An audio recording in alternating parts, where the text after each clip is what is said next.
बस अब जो टॉपिक है चैप्टर 7 का पार्ट 1 की केमिस्ट्री का बड़ा इंपॉर्टेंट टॉपिक है, ये है हैसीज लॉ।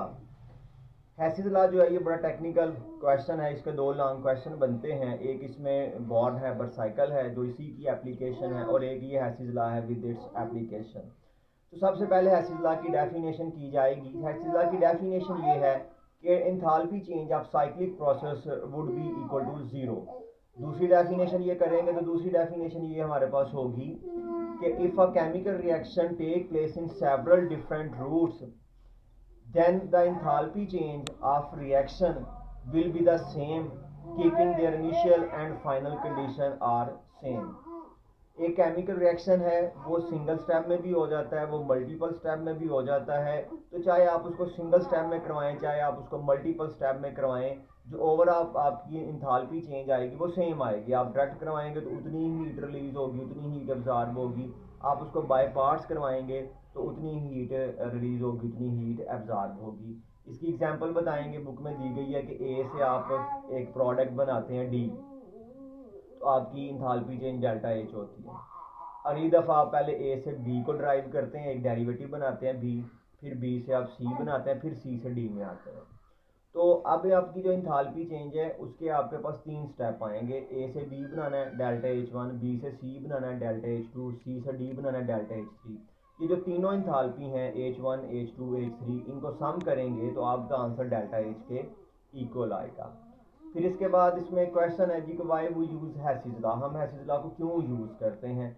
दो ऑपरेटर्स इससे पहले हम पढ़ते हैं, ग्लास क्लोरीमीटर और बम क्लोरीमीटर।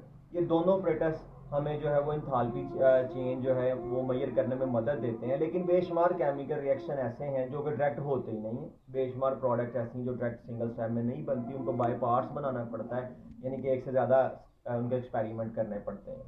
तो सब एक्सपेरिमेंट की आप इंथाल्पी फाइंड करते जाएँ और उनको ऐड कर लें। इसमें एग्जांपल है CCl फोर डायरेक्ट नहीं बनता ग्रेफाइट कलरिंग के रिएक्शन से। इसी तरह से इसमें एग्जांपल है कि एलुमिना Al2O3 और बोरान ऑक्साइड जो है B2O3, ये डायरेक्ट जो है वो ना ही बनेंगे ना ही डिकम्पोज होंगे। तो इनके लिए क्या करना पड़ेगा, आपको बाय पार्ट्स चलना पड़ेगा, तो फिर आप ओवरऑल इंथाल्पी चेंज जो है वो फाइंड कर सकेंगे। इसके बाद इसी में एक इसकी एप्लीकेशन है जी कि Hess's law enable us to calculate the enthalpy of formation of carbon monoxide. कहते हैं कि जब आप कोयले को आग लगाते हैं, ऑक्सीजन के साथ जलाते हैं तो CO2 बनती है, और इस रिएक्शन की जो एनर्जी आप फाइंड करते हैं वो 393 किलो जूल आती है, माइनस एनर्जी इतनी रिलीज हुई। अब ये जो 393 किलो जूल है ना, इसमें कार्बन मोनोऑक्साइड का भी अमल दखल है, कार्बन मोनोऑक्साइड का भी इसमें पार्ट है। लेकिन वो कितना है, क्योंकि कार्बन मोनोऑक्साइड थोड़ी सी बनती है और जब बनेगी तो वो आगे कन्वर्ट हो जाएगी CO2 में, उसको फाइंड करना हमारे लिए मुश्किल है, प्रॉब्लमेटिक है। तो हम क्या करेंगे, हम एक और एक्सपेरिमेंट करेंगे, कार्बन मोनोऑक्साइड लेके उसमें ऑक्सीजन ऐड करके CO2 बना लेंगे। ये जब हम एक्सपेरिमेंट परफॉर्म करेंगे तो हमें पता चलेगा कि इस रिएक्शन की जो एनर्जी आ रही है वो हमारे पास आ रही है जी 283। 393 पहले वाली थी, अब 283 किलो जूल आ रही है। तो ये आपका एक बाई रिएक्शन हो गया, आपका एक स्टेप वाला रिएक्शन हो गया कि आप बाई स्टेप है कि आप कार्बन मोनोऑक्साइड से कार्बन डाइऑक्साइड बनाते हैं। अच्छा, अब आपने कार्बन से कार्बन मोनोऑक्साइड बनती है तो उसके लिए कितनी एनर्जी है, उसके लिए अब आप क्या करें, हैसीज लॉ अप्लाई कर लें कि delta H should equal to delta H one plus delta H two. अब आपको डेल्टा एच वन जो है वो चाहिए, तो आप क्या करें, डेल्टा एच में से माइनस करते हैं डेल्टा एच टू को। आपका डेल्टा एच क्या है, -393, और आपका डेल्टा एच टू क्या है, वो है -283।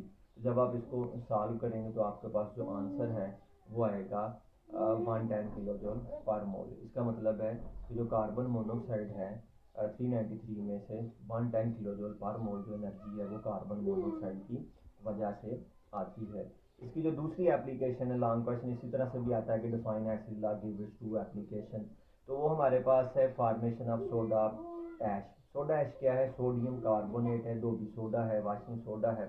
तो अगर आप कास्टिक सोडा NaOH उसमें CO2 गैस बबल आउट करें, एक्सेस में आपके पास जो है वो NaOH हो, 2 मोल NaOH है, 1 मोल CO2 है, तो Na2CO3 बनता है, साथ में एनर्जी रिलीज होती है 89 किलो जूल पर मोल।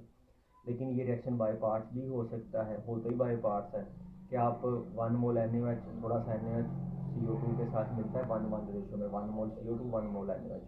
सोडियम बाइकार्बोनेट, मीठा सोडा पहले बनता है, बेकिंग सोडा पहले बनता है। इसकी एनर्जी आपके पास है जी 48 किलो जूल पर मोल।